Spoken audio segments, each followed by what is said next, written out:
penting tak curang, tak ada orang ketiga. Yang paling penting, saya tak curang.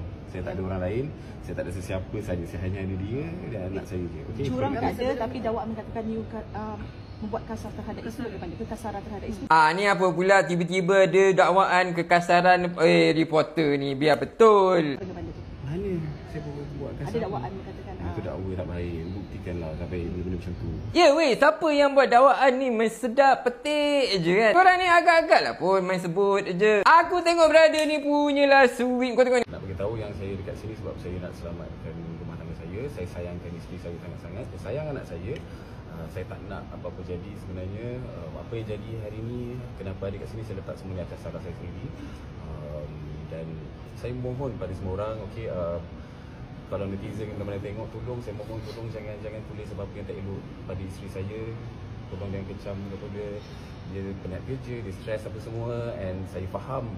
Gila, time-time macam ni pun dia masih boleh nak backup bini dia. Tapi bila kita tengok bini dia pula lain cerita. Cakap tadi dia masih nak mengekalkan rumah tangga ni, masih sayang Haura, masih sayang you. dia sayang sangat you, sangat-sangat you. Kalau Usha boleh cakap sikit. Apa pun, thank you for the question. Apa saya serah kepada diri saya. Untuk setakat ni doakanlah yang terbaik untuk pihak-pihak ni. Bye-bye.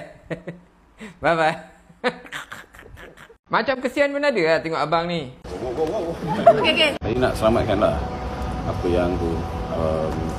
Memang tanggungjawab saya datang kat ni hari ni.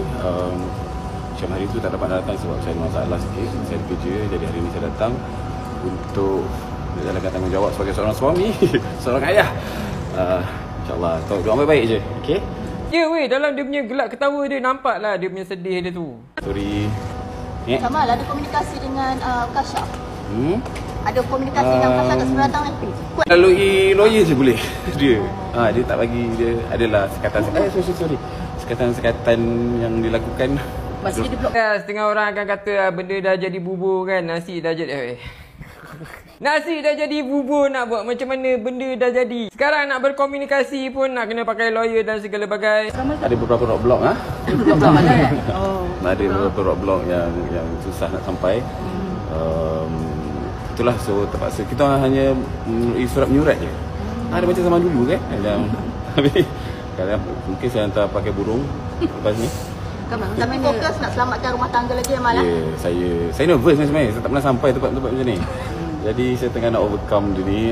Benda ni sangat tak best untuk saya. Saya tak happy pun untuk sampai sini sebenarnya. Just saya nak selamatkan lah.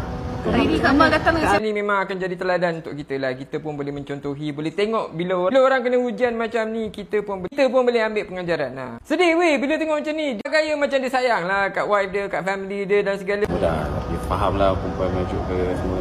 sebagian tempoh kau macam mana? Tak adalah okey, memang tak okey lah. Tapi saya cuba nak, saya tak sangka lah ending dia saya kena ke sini tu je. Saya sayang sebenarnya.